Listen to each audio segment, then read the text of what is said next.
Assalamualaikum warahmatullahi wabarakatuh, Bapak Ibu. Waalaikumsalam. Sama Abang nih kita lagi ngobrol-ngobrol. Di mana nih Pak? Kita di Aston Sentul. Aston Sentul. Iya, Aston Sentul. Udaranya panas banget. Sekarang lagi ada acara Pak ya kita? Iya, ngerjain evaluasi beberapa pekerjaan lah. Ini kan di kantor lagi mau ada merger ceritanya nih. Mungkin tahun ini Pak merger Pak. Pelindo. Iya, Pelindo 1, 2, 3, 4.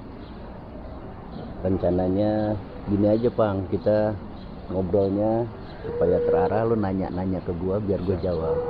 Ya, jadi Om Apang ini dia ahli tata negara, hukum tata negara. Jadi soal-soal kegiatan korporasi apa tuh jagonya dia. Ya sebelah sama siapa? Refli Harun Pak ya? Refli Harun. Refli Harun mana UI ya? UI. Saya bukan UI kebetulan. Ya gimana Pak menurut Bapak merger kita ini? Awal sebenarnya dari arahan Kementerian BUMN Pak atau Presiden Pak ya? Presiden kepengen adanya penghematan kelancaran dan memperkecil biaya logistik lah di Indonesia ini kan. Kalau kita tahu sekarang kan Pelindo BUMN yang bergerak di bidang kepelabuhanan itu kan dibagi menjadi 4 di Indonesia ini. Pelindo 1 itu ada di Medan, Pelindo 2 ada di Jakarta, 3 Surabaya, dan 4 Makassar. Nah ini manajemennya sendiri-sendiri, makanya Presiden itu kepengen bagaimana Indonesia mempunyai satu BUMN di bidang pelayaran ini, kepelabuhanan ini menjadi sesuatu yang kuat gitu loh. Kan istilahnya kalau 4 kita gabungin jadi 1 kan tambah gede kan. Itu aja sebenarnya. Dampaknya Pak terhadap masing-masing Pelindo sebenarnya Pak, entah di bidang SDM-nya atau tata kelolanya gitu. Nah, ini yang menjadi cukup menarik menurut saya ketika saat ini existing kan pengaturannya beda-beda tuh Bang. Ya. Katakan Pelindo 1, Pelindo 2, Pelindo 3 sistem penggajiannya, terus kemudian remunerasi penghasilan lain, terus promosi, peningkatan karir, itu kan sistemnya beda-beda. Nah ini yang menjadi menarik masalah SDM, bagaimana ketika 4 itu dijadikan 1. Pasti nanti ada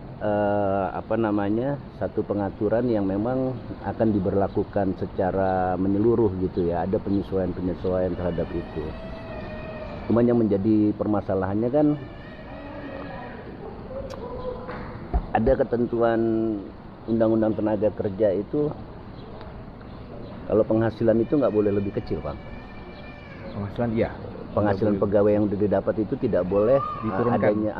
Adanya kegiatan korporasi mengakibatkan penghasilan pegawai itu menurun. Nah ini yang menjadi menarik kan. Jadi positifnya kalau kesimpulannya mungkin ini Pak ya, kalau di SDM-nya kan mungkin remunerasi Pelindo 1 sampai 4 kan beda-beda Pak. Beda-beda. Mungkin Pelindo 2 lebih besar dibanding Pelindo 3. Positifnya untuk SDM-nya mungkin bisa disamakan gitu Pak. Yang rendah mungkin bisa disesuaikan. Dia punya standar yang sama standar yang sama. Nah, masalahnya sekarang ini kan struktur organisasinya akan menjadi lebih ramping kan. Ya. Jadi pasti nanti ada bagaimana orang milih-milih, nggak semua mesti jadi bos kan gitu ya, yang harusnya direkturnya 4 jadi 2 misalnya kan gitu, atau jadi 1 kan gitu. Pasti ada perampingan struktur organisasi. Jadi memang menurut gue sih sekarang kita juga di samping harus berlomba dari sisi SDM ya, di samping harus berlomba secara eksternal, kita juga harus meningkatkan kompetensi kita ya, supaya bisa eksis terus gitu. Itu yang harus kita lakukan.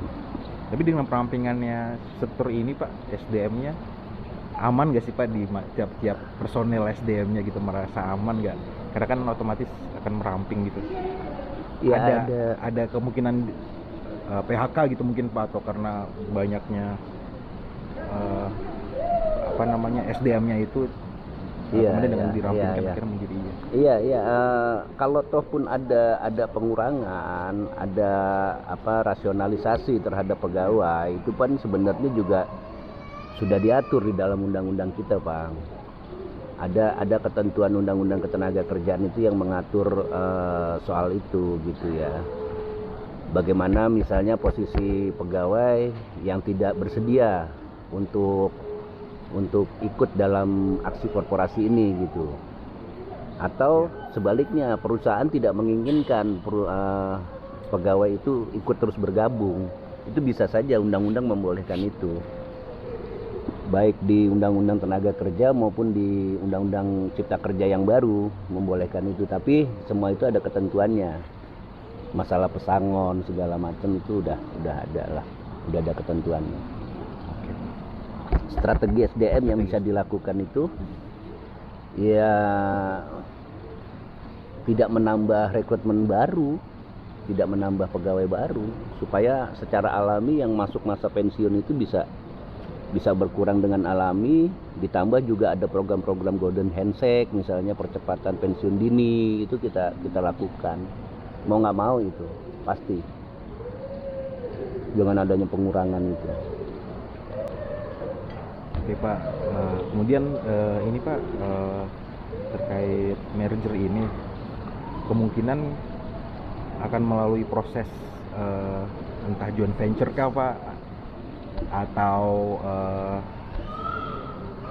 ada akuisisi kah, atau gimana Pak, kalau menurut pandangan Bapak? Nanti sistem kedepannya akan digunakan dengan format apa ya? Kegiatan idealnya gitu. Kegiatan korporasi ini kan macam-macam ya. Kalau undang-undang PT itu mengatur juga terkait misalnya akuisisi, terus konsolidasi, terus kemudian merger gitu. Nah, kayaknya yang mau ditempuh oleh perusahaan pelabuhan ini itu sistemnya sistem merger, di mana nanti saya nggak tahu apakah akan ada NewCo. Ada NewCo itu gini Pak, 1, 2, 3, 4 perusahaan lama kemudian dibentuk satu perusahaan baru, nah itu menjadi wadah, itu NewCo namanya. Contohnya Semen Indonesia gitu mungkin Pak. Semen Indonesia itu NewCo, dia menjadi Semen Indonesia, ada cangkang baru, semuanya masuk ke situ, itu merger. Ada juga yang sistemnya sistem champion atau gini, maksudnya 1, 2, 3, 4 salah satu diantara itu menjadi championnya gitu, survivingnya, sehingga yang lainnya gabung ke dalam itu. Nah ini belum tahu sih arahnya kemana. Rokok gue di sini nih Bang. Selingan Pak, emang kalau misalkan lagi ada ini ada rokok tidak bisa di? Gue nggak tahu, kan gue juga baru gitu. di monetize nih. Ada ketentuan ya Pak? Katanya sih bakal ada pengurangan, cuman nggak tahu lah, udah santai aja lah. Yang penting kita bikin konten kan, konten nyantai. Enggak, gue nggak nyari monetize kok gue. Siap. Kita cuma sharing ya Pak ya, berbagi pengalaman Pak ya. Untuk dipublikasikan. Nah, jadi kembali lagi tadi masalah merger tadi. Ini ada kita berbicara mengenai merger ini ada dua jenis. Yang pertama ada NewCo tadi, kemudian ada model champion atau model-model surviving, perusahaan yang salah satu di antara itu akan menjadi survivingnya. Kalau gua melihatnya sih akan lebih mudah ketika prosesnya itu pakai surviving. Jadi ada satu perusahaan yang menjadi juaranya gitu, menjadi championnya, dia menjadi cangkang, terus yang lainnya masuk ke dalam itu. Mudahnya kenapa? Ketentuan apa yang itu bisa mengacu kepada si champion ini gitu Bang. Masalah kepegawaian, masalah apa, segala macam itu mengatur, segala prosedur, segala macam itu mengacu kepada si champion. Yang lain tinggal menyesuaikan. Dibanding kalau NewCo ini akan membentuk prosedur baru, ini baru, segala macam baru. Ini yang agak sedikit ribet mungkin, itu aja permasalahan. Seperti membuat perusahaan baru Pak ya, jadi semuanya benar-benar secara administrasi membuat aturan apa namanya iya administrasi untuk ketentuan kan aturan baru, dalam baru, iya. dalam perusahaan itu kan banyak banget kan Prosesnya aturan. lebih lama itu. Iya. Masalah pengadaan contohnya, pengadaan aja udah prosedurnya masing-masing, walaupun udah berjalan cuman kan tetap harus ada penyesuaian. Yang nggak kalah penting adanya merger itu terkait masalah pengalian aset, Bang. Oh, iya. Nah, pengalian aset ini juga sebagai apa ya? Sebagai badan usaha milik negara kan asetnya aset negara nih. Tapi pada entitas yang berbeda-beda. Nanti sistemnya bagaimana gitu. Kalau gua sih karena ini punya negara, ditarik dulu semua ke negara. Kemudian si champion itu diserahkan asetnya. Jadi semua HPL apa yang itu ditarik dulu semua kepada negara. Kemudian diserahkan ke si champion. Nah, cuman kan permasalahannya tidak semua aset itu bulus. Ada yang dikuasai oleh orang, ada yang dalam perjanjian jangka panjang. Ya itu yang butuh effort untuk penyelesaian aset yang bermasalah itu. Benar. Iya. Benar. Targetnya sih cepat lah di tahun ini, mudah-mudahan udah bisa terbentuk deh. Kemarin kan baru Bank Syariah ya. Bank Syariah. Bank Syariah itu udah BSI. BSI Indonesia. Cuman walaupun bulan Maret besok katanya baru efektif itu. Dia baru secara legal aja dia merger, tapi pelaksanaan teknis dan operasionalnya masih masing-masing kayaknya sih mereka.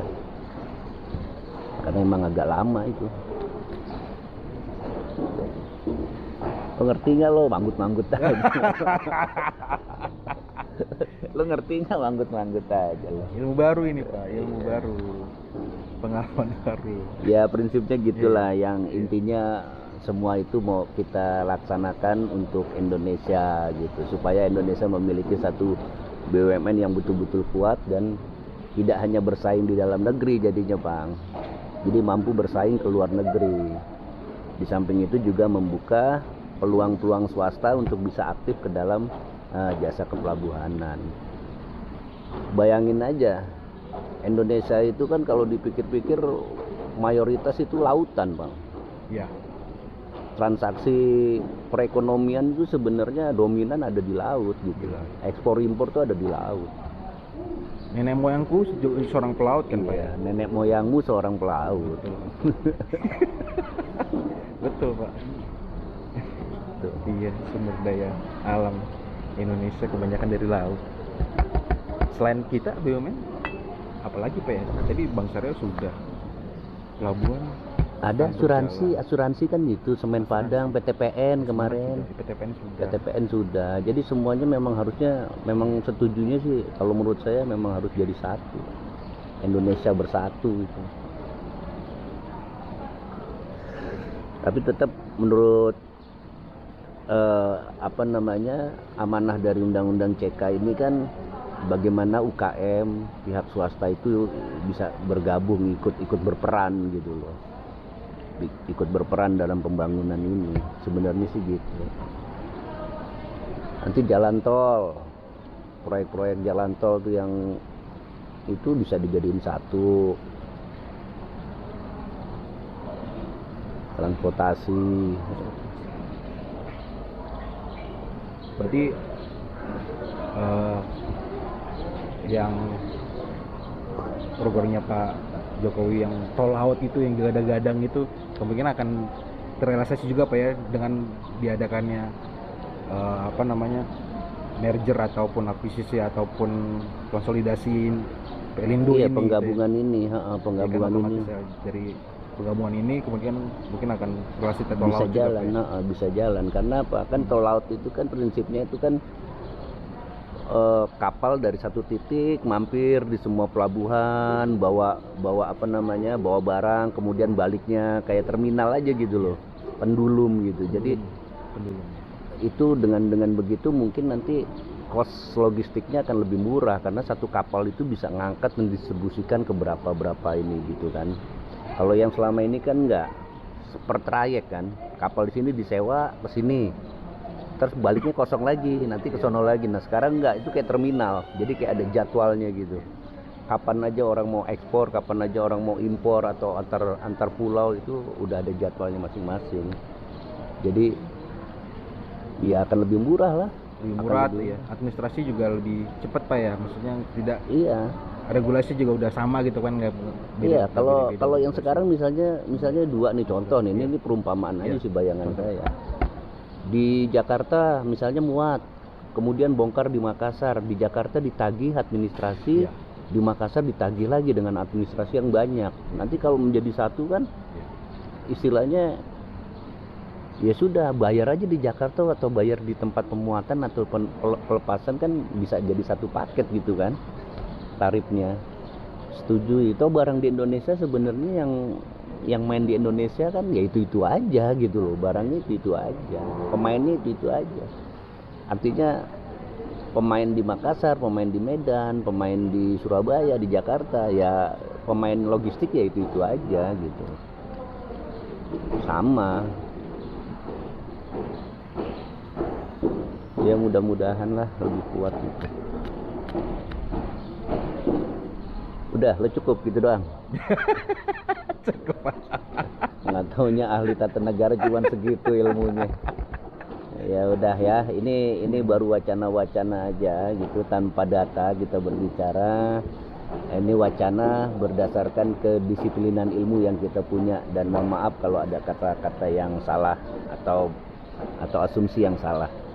Gitu ya Bapak Ibu ya, terima kasih. Sementara itu dulu, nanti kita lanjut dengan obrolan lain. Assalamualaikum warahmatullahi wabarakatuh.